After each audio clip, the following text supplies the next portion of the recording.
Assalamualaikum warahmatullahi wabarakatuh. Nyo sebagai pengumuman pijitakeun ta'rif pijitakeun tentang luktah barang yang reut. Jadi so yang nareut peng pengumuman so yang nareut peng jalan Blang Sunong lebih kurang ka 2 malam. Nyan jen hubungi lentuan tuman jumlah peng hana ta pegah pah, maya ta pegah pah hana kepenan ta'rif. Maya ta pegah pah mamandum napo. Tuman hana ta pegah pah, maya butoi peng dro tente saja ta dudum. Tuman dumna le peng. Di bawah le juta. Di bawah le juta. Nyan na balun tuan. Maya butoi peng dro tu ne pegah butoi padum yang sebenarnya. Dan popoon tu onian lampu nebuh, kiban warna tempat nebuh. Yang mana ni ji payah pegah. Maya butoi waten pegah tu nyan jen hubungi lentuan.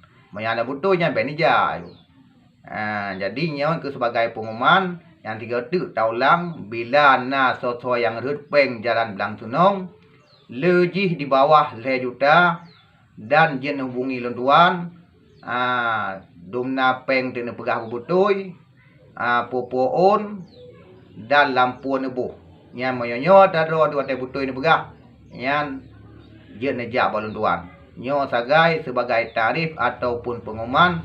Hadanallahu wa iyyakum ajmain. Assalamualaikum warahmatullahi wabarakatuh.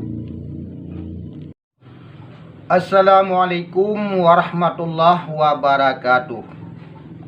Nyo sebagai pengumuman pijitakeun ta'rif pijitakeun tentang luktah barang yang reut. Jadi so yang nareut peng pengumuman so yang nareut peng jalan Blang Sunong lebih kurang ka 2 malam. Nyan jen hubungi lentuan tuman jumlah peng hana ta pegah pah, maya ta pegah pah hana kepenan ta'rif. Maya ta pegah pah mamandum napo. Tuman hana ta pegah pah, maya butoi peng dro tente saja ta dudum. Tuman dumna le peng. Di bawah le juta. Di bawah le juta. Nyan na balun tuan. Maya butoi peng dro tu ne pegah butoi padum yang sebenarnya. Dan popoon tu onian lampu nebuh. Kiban warna tempat nebuh. Yang mana ni ji payah pegah. Maya butoi waten pegah tu nyan jen hubungi lentuan. Maya na butoi nyan benija. Jadi nyon ke sebagai pengumuman yang 3 tu taulang bila na so yang reut peng jalan Blang Sunong lejih di bawah le juta dan jen hubungi lentuan.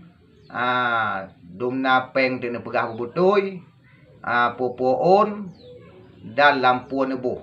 Nyan moyo ta ro tu te butoi ne pegah. Nyan je nejak balun tuan. Nyo sagai sebagai tarif ataupun pengumuman. Hadanallahu wa iyyakum ajmain.